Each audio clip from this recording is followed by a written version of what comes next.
Olá, meu nome é Alberto, seja muito bem-vindo e bem-vindo ao canal Dev Eficiente. No episódio de hoje eu vou mostrar para você aqui, na prática, utilizando um projeto open source, como a falta de checagem de pré-condições nos seus métodos, funções, pode atrasar e muito a vida de quem vai utilizar esses métodos e funções no seu dia a dia. Pode ser também uma API que você está expondo via HTTP ou qualquer outro protocolo e tudo mais, beleza? Isso que eu vou te mostrar vale tanto para a galera que está codando, né, nos projetos open source, obviamente, tal, mas muito mais para quem está codando em software dentro de empresa, né, startup, empresa que já cresceu e tal, né, que a gente sempre assume que vai dar tudo meio que certo, né, isso aqui vai funcionar, o parâmetro vai ser passado certinho e por aí vai. Obviamente que nem sempre é assim, tá bom? Então vamos logo aqui para o código. São coisas simples, mas eu considero que tem efeitos muito interessantes, ou seja, né, é uma parada que você pode fazer já, que não vai te custar quase nada aí. Tá bom? Então vamos nessa. Então, eu tô aqui, ó, com um código que eu tô fazendo em cima do LangChain. LangChain é um framework em Python que facilita a construção de aplicações que vão utilizar os LLMs e vai querer fazer um monte de coisa sobre o LLM, né, e tal, né? Então é bem completo. Ele tem um porte para JavaScript, que é uma linguagem que eu me sinto mais confortável. Então é a linguagem que eu tenho utilizado, né, para trabalhar com o LangChain, para melhorar minhas habilidades com ele e tudo mais. E eu quero te mostrar alguns pequenos detalhes que tá aqui, eu acho que falta aqui na API e que eu considero que dá para ajudar bastante. Beleza? Então vamos nessa aqui. Então se liga. Primeira coisa que eu vou mostrar aqui para vocês é quando você vem aqui, ó, eu posso criar aqui dentro do LangChain um objeto cujo papel dele é ser uma porta de saída para o funcionamento do programa quando precisa de informações que não estão lá no LLM, né? Então, por exemplo, aqui, imagina que eu estou fazendo aqui um agente, que é como a galera fala, que vai facilitar acesso a informações dentro da empresa. Quais informações dentro de uma empresa que pode facilitar o acesso aí, né? O calendário corporativo aí da empresa, informações padrões da empresa, né? Como é que funciona, sei lá, auxílio para creche, PLR e não sei mais o que pode ter dentro da empresa. E eu coloquei um outro aqui, ó. Então esse tem em outro aqui de sistema de RH que você pode utilizar para fazer uma autoavaliação baseado nas regras da empresa de avaliação de performance e tudo mais. Então basicamente eu posso criar, né, essas tools que são chamadas aqui dentro do LangChain e o agente, né, que é uma abstração do LangChain que tem aqui dentro, né, ele consegue colocar no prompt as informações sobre cada uma dessas tools e o LLM que está por trás vai conseguir chamar essa parada, enfim. E aqui eu crio aqui basicamente uma função que pode me retornar alguma coisa, beleza? E aqui, ó, eu peço para retornar um JSON, beleza? Um texto. Só que, aí se eu rodar aqui a parada, ó, quais são os feriados de fevereiro? Vai acessar aqui o LLM e aí ele botou aqui, em fevereiro vai ter aqui, eu tenho uma parada de brincadeira aqui. Então, ali ele apareceu. Agora, se eu fizer assim, ó, se liga, se eu retornar o objeto literal direto, se eu retornar aqui o objeto literal direto, vamos rodar aqui agora, ele dá um erro, ó, e se liga no erro. Bad request 400 missing parameter name messages with role function must have a name. Não tem nada a ver uma coisa com a outra. O fato de eu ter retornado um objeto literal não foi tratado dentro lá da API do LangChain e ele acabou passando um parâmetro que a API da OpenAI não suporta.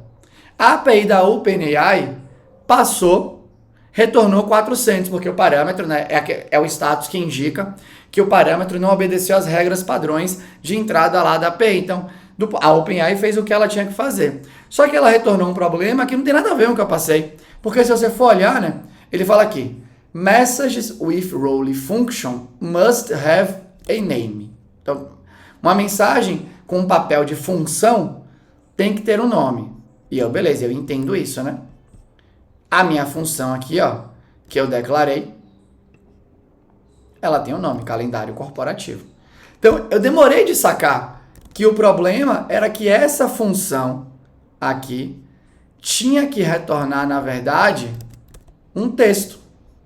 Aí, quando eu retorno um texto para a função aqui, ó, a parada funciona direitinho. Então, o que é que poderia ter rolado? O que é que poderia ter rolado lá dentro do código? Esse código aqui é mais difícil de eu achar. O próximo aqui eu já mostro para você.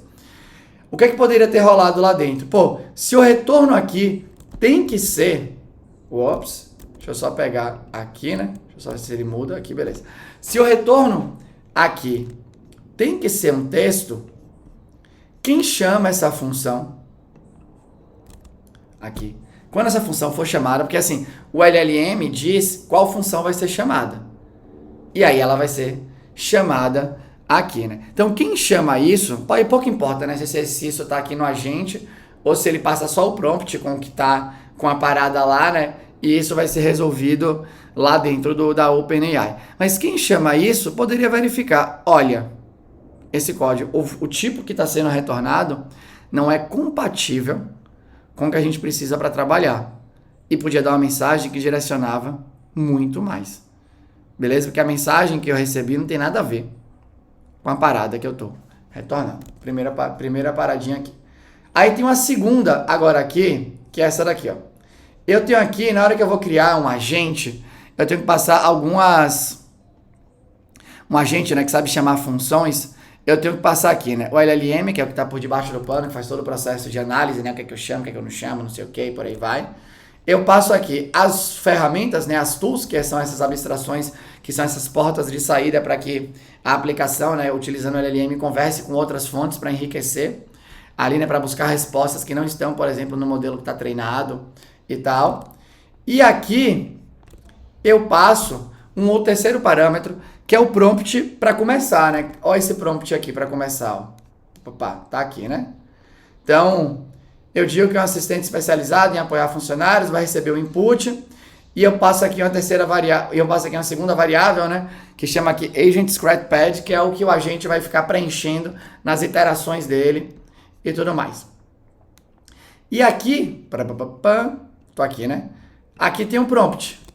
Então, eu preciso passar, né, esse objeto literal com essas três propriedades. Aqui eu estou usando JavaScript, que se eu estivesse usando TypeScript, que é a outra aqui, obviamente, é a linguagem aqui, né, que eles até indicam aqui, eu que ainda não me acostumei a ficar codando com TypeScript, ele ia falar aqui, olha, o tipo que você está passando aqui da parada está equivocado, não sei o que, e por aí vai. Só que aí eu vou além com isso daqui, ó. Onde é que está esse código? Deixa eu abrir esse código aqui para você. Então tá aqui no Node Modules, tem ali, né, Node Modules... LangChain, deixa eu catar aqui a parada. Então, tá lá, eita lasqueira aqui, ó, LangChain, a distribuição, agentes, OpenAI Functions, e ali tem a declaração, e aqui tem um código em si, né, que é esse index JS aqui, e a função que eu quero catar aqui, né? Deixa eu já pegar aqui essa daqui, né? Então ele recebe aqui, ó. Ele desmembra aqui, né, o objeto literal pelas propriedades LLM, tools e prompt. Lembrando que, mesmo que o código, né, seja escrito em TypeScript, não sei o que, então na hora que roda tudo vira JavaScript. Então, você tem o apoio, né, da compilação ali, mas se a pessoa não passa, se você fizer um código JavaScript chamando isso, que foi o meu caso, ele vai falhar. Então aqui, vamos supor que se eu estivesse usando o TypeScript, o Visual Studio Code, né, o VS Code, ia me apontar lá. Olha, você precisa passar, né, uma propriedade que chama prompt, senão não vai funcionar. Beleza. Só que percebe que aqui, esse código já assume que o prompt está preenchido com o valor que é válido. Então ele já vai aqui, ó, prompt, ele já assume aqui, né, prompt.input variables inclui, então, input variables é um array ali dentro, né, com as variáveis que ele tem lá dentro, já inclui a parada. E se a pessoa tiver passado nulo como argumento? Percebe que, quando eu falo isso, pode parecer muito óbvio, né? Mas como assim alguém vai passar nulo como argumento? Mas se tudo que é óbvio não acontecesse no sistema, não tinha bug ridículo nos sistemas, beleza? Então, os bugs que mais acontecem nos sistemas não são os mais complexos. O que tem que dar 3 voltas num mortal carpado e tudo mais. O que mais acontece é parâmetro, tá? Que é passado de maneira incorreta, né? É uma condição que supostamente deveria ter sido preenchida e que não foi, que quem codou achou que ia preencher. Então, aqui parece básico, mas não é. Então, se eu venho aqui, ó, e ao invés de passar o prompt aqui, imagina que essa variável chat prompt, por algum motivo, podia estar nula. Eu podia passar algo assim, sei lá, né? Não direto, obviamente, que direto parece meio bobo, né? Mas ela poderia estar nula por conta dos ifs que eu fiz no código e tudo mais. Então, se eu venho aqui, ó, passo, por exemplo, é só assim. Passo o chat como argumento aqui, né? Passo meu chat e o meu prompt aqui. Aí eu vou rodar, aí eu vou vir aqui, ó. Ops, tô aqui, tô certinho? Tô. Vou rodar agora aqui a parada. Ele vem aqui e dá um pau, né? Prompt.input variables includes, ele dá o erro aqui nessa linha. E ele fala que not read property of undefined reading. Então, ele fala que não consegue ler, né? Que tá não definido a variável prompt aqui. Só que, de novo, esse erro não é um erro que está sob controle do sistema, né? Ele deixou passar, e aí estourou. Esse não é um null pointer ali, né? Não sei se no JavaScript ou undefined é o null pointer e tal, mas acho que não, né? Ele é um outro tipo que é o não definido. Se eu não tenho a variável não definida, eu não posso chamar nada nela ali. Aí você vai ter que bater o olho, investigar no seu código prompt, mas onde é que tem prompt? Onde é que eu passo o prompt? E tudo mais. Pra descobrir que, pô, é isso daqui. Beleza? E aí, esse erro aqui, imagina aqui, vamos só fazer um teste aqui pra ver o que vai acontecer. Que eu poderia passar aqui, por exemplo, algo assim, ó, nulo. Dá o mesmo erro, beleza? Poderia estar nulo a variável. A variável, aqui não, eu nem botei aqui só pra você ver. A variável ali, ó, poderia estar nula. Não é uma coisa absurda de se pensar. Então, esse é o tipo de problema que aqui, ó, olha que interessante. Ele assume que o prompt está certinho. Aí ele faz aqui, óbvio, né, uma pré-condição que é, pô, esse prompt precisa da variável agent scratchpad. Se não der, se não passar, ele dá uma mensagem bonitinha, ó. Prompt must have an input variable named agent scratchpad, found, blá, blá, blá, blá. E aí ele fala aqui as variáveis, né, que acho que foram encontradas e tal. Bastava fazer a mesma parada aqui assim, ó.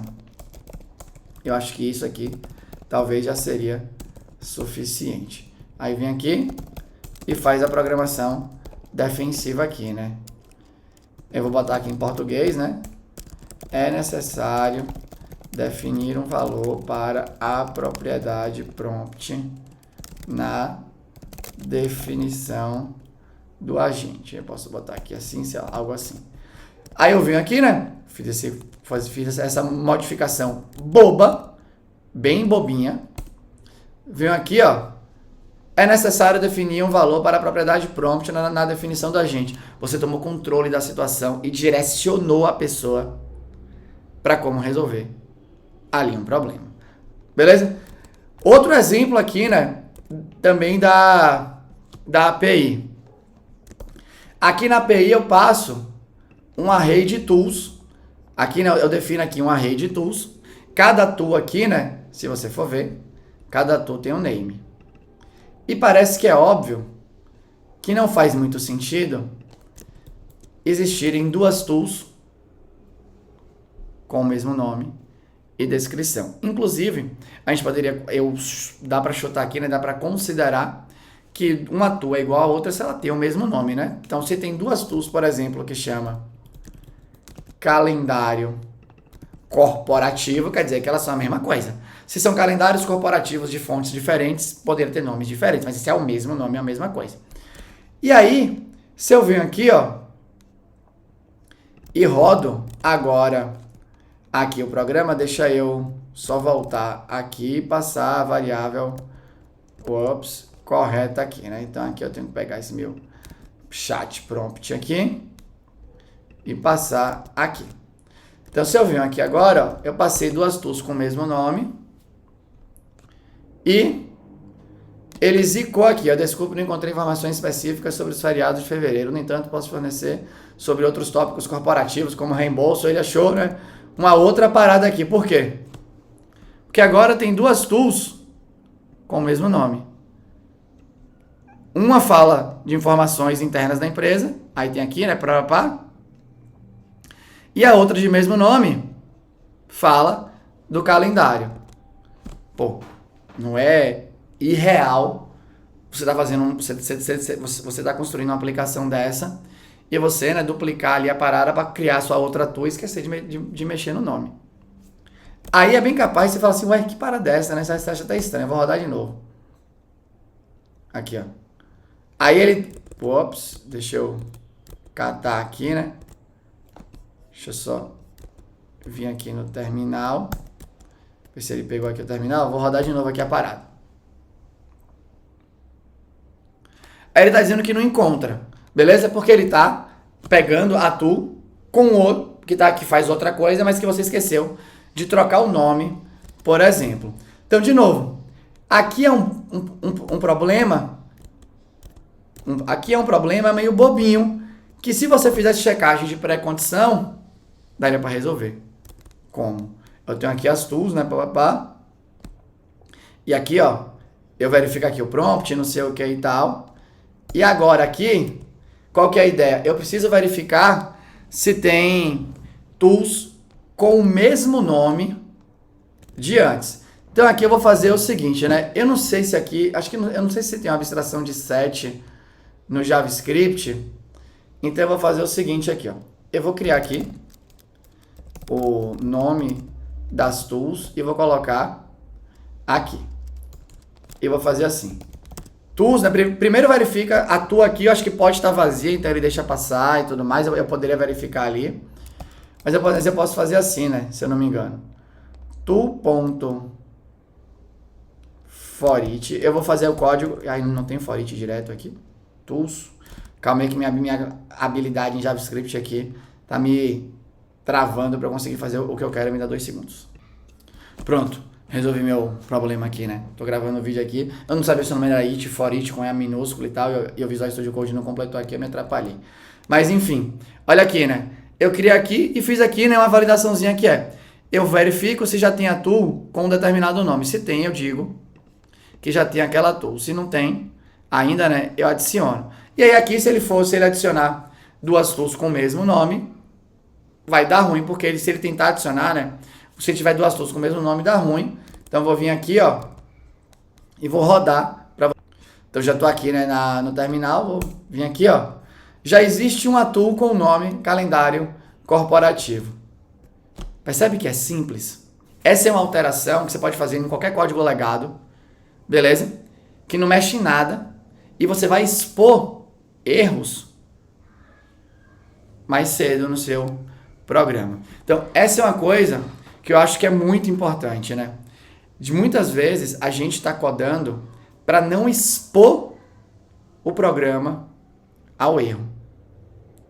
E aí, quando você não expõe ele ao erro, você corre o risco de fazer ele funcionar de maneira equivocada por mais tempo do que você gostaria. E isso pode gerar efeitos colaterais piores, pensando até na execução do programa, mas pensando em tempos de desenvolvimento, não fazer checagens, por exemplo, de pré-condições ali, né, de pontos mais críticos. Você pode criar um guideline dentro da sua empresa, mas de pontos mais críticos e tudo mais, pode fazer com que quem vai desenvolver, manter aquilo, corrigir um bug ou algo do gênero, demore muito mais tempo para fazer a parada, atrapalhando a vida de quem vai manter aquele sistema, né, a experiência de manutenção daquele sistema, assim como impactando, obviamente, a velocidade de desenvolvimento da parada dentro da corporação como um todo. Vou te mostrar aqui um último exemplo de estilo de programação que você não se expõe ao erro, né, que você tenta sumir com o erro, fingir, diminuir a chance dele acontecer achando que isso era bom. Olha só.